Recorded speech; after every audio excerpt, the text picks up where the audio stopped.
हर सुहागिन महिला अपने सुहाग की रक्षा के लिए ईश्वर से कामना करती है।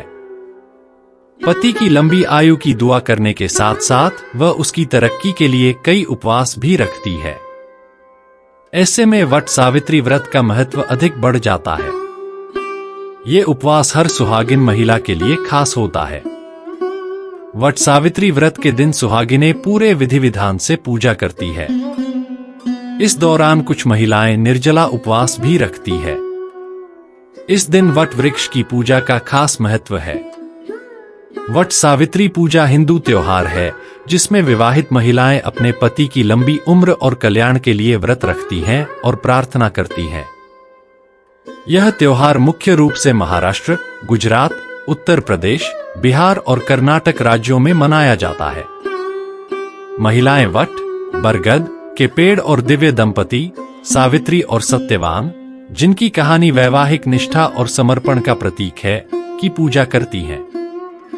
विवाहित महिलाओं के बीच अत्यधिक प्रचलित ज्येष्ठ कृष्ण अमावस्या के दिन आने वाले सावित्री व्रत की कथा निम्न प्रकार से है। भद्र देश के एक राजा थे जिनका नाम अश्वपति था। भद्र देश के राजा अश्वपति के कोई संतान न थी। उन्होंने संतान की प्राप्ति के लिए मंत्रोच्चारण के साथ प्रतिदिन 1,00,000 आहुतियां दी। 18 वर्षों तक यह क्रम जारी रहा। इसके बाद सावित्री देवी ने प्रकट होकर वर दिया कि राजन, तुझे एक तेजस्वी कन्या पैदा होगी। सावित्री देवी की कृपा से जन्म लेने के कारण से कन्या का नाम सावित्री रखा गया। कन्या बड़ी होकर बेहद रूपवान हुई। योग्य वर न मिलने की वजह से सावित्री के पिता दुखी थे। उन्होंने कन्या को स्वयं वर तलाशने भेजा। सावित्री तपोवन में भटकने लगी।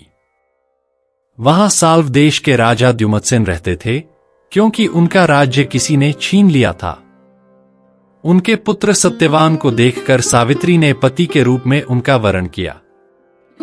ऋषिराज नारद को जब यह बात पता चली तो वह राजा अश्वपति के पास पहुंचे और कहा कि हे राजन, यह क्या कर रहे हैं आप? सत्यवान गुणवान है, धर्मात्मा है और बलवान भी है, पर उसकी आयु बहुत छोटी है, वह अल्पायु है। 1 वर्ष के बाद ही उसकी मृत्यु हो जाएगी। ऋषिराज नारद की बात सुनकर राजा अश्वपति घोर चिंता में डूब गए। सावित्री ने उनसे कारण पूछा तो राजा ने कहा, पुत्री, तुमने जिस राजकुमार को अपने वर के रूप में चुना है वह अल्पायु है। तुम्हें किसी और को अपना जीवन साथी बनाना चाहिए। इस पर सावित्री ने कहा कि पिताजी, आर्य कन्याएं अपने पति का एक बार ही वरण करती हैं, राजा एक बार ही आज्ञा देता है और पंडित एक बार ही प्रतिज्ञा करते हैं और कन्यादान भी एक ही बार किया जाता है। सावित्री हठ करने लगीं और बोली, मैं सत्यवान से ही विवाह करूंगी। राजा अश्वपति ने सावित्री का विवाह सत्यवान से कर दिया। सावित्री अपने ससुराल पहुंचते ही सास ससुर की सेवा करने लगी। समय बीतता चला गया। नारद मुनि ने सावित्री को पहले ही सत्यवान की मृत्यु के दिन के बारे में बता दिया था। वह दिन जैसे जैसे करीब आने लगा, सावित्री अधीर होने लगी। उन्होंने 3 दिन पहले से ही उपवास शुरू कर दिया। नारद मुनि द्वारा कथित निश्चित तिथि पर पितरों का पूजन किया। हर दिन की तरह सत्यवान उस दिन भी लकड़ी काटने जंगल चले गए, साथ में सावित्री भी गई। जंगल में पहुंचकर सत्यवान लकड़ी काटने के लिए एक पेड़ पर चढ़ गए। तभी उसके सिर में तेज दर्द होने लगा। दर्द से व्याकुल सत्यवान पेड़ से नीचे उतर गए। सावित्री अपना भविष्य समझ गईं। सत्यवान के सिर को गोद में रखकर सावित्री सत्यवान का सिर सहलाने लगी। तभी वहां यमराज आते दिखे। यमराज अपने साथ सत्यवान को ले जाने लगे। सावित्री भी उनके पीछे पीछे चल पड़ी। यमराज ने सावित्री को समझाने की कोशिश की कि यही विधि का विधान है, लेकिन सावित्री नहीं मानी। सावित्री की निष्ठा और पतिपरायणता को देखकर यमराज ने सावित्री से कहा कि हे देवी, तुम धन्य हो, तुम मुझसे कोई भी वरदान मांगो। सावित्री ने कहा कि मेरे सास ससुर वनवासी और अंधे हैं, उन्हें आप दिव्य ज्योति प्रदान करें। यमराज ने कहा, ऐसा ही होगा। जाओ, अब लौट जाओ। लेकिन सावित्री अपने पति सत्यवान के पीछे पीछे चलती रहीं। यमराज ने कहा, देवी तुम वापस जाओ। सावित्री ने कहा, भगवान मुझे अपने पतिदेव के पीछे पीछे चलने में कोई परेशानी नहीं है। पति के पीछे चलना मेरा कर्तव्य है। यह सुनकर उन्होंने फिर से उसे एक और वर मांगने के लिए कहा।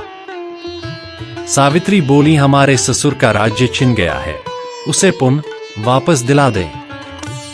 यमराज ने सावित्री को यह वरदान भी दे दिया और कहा, अब तुम लौट जाओ। लेकिन सावित्री पीछे पीछे चलती रही। यमराज ने सावित्री को तीसरा वरदान मांगने को कहा। इस पर सावित्री ने 100 संतानों और सौभाग्य का वरदान मांगा। यमराज ने इसका वरदान भी सावित्री को दे दिया। सावित्री ने यमराज से कहा कि प्रभु, मैं एक पतिव्रता पत्नी हूं और आपने मुझे पुत्रवती होने का आशीर्वाद दिया है। यह सुनकर यमराज को सत्यवान के प्राण छोड़ने पड़े।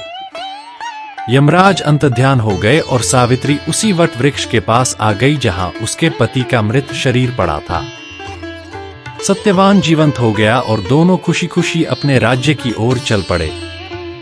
दोनों जब घर पहुंचे तो देखा कि माता पिता को दिव्य ज्योति प्राप्त हो गई है।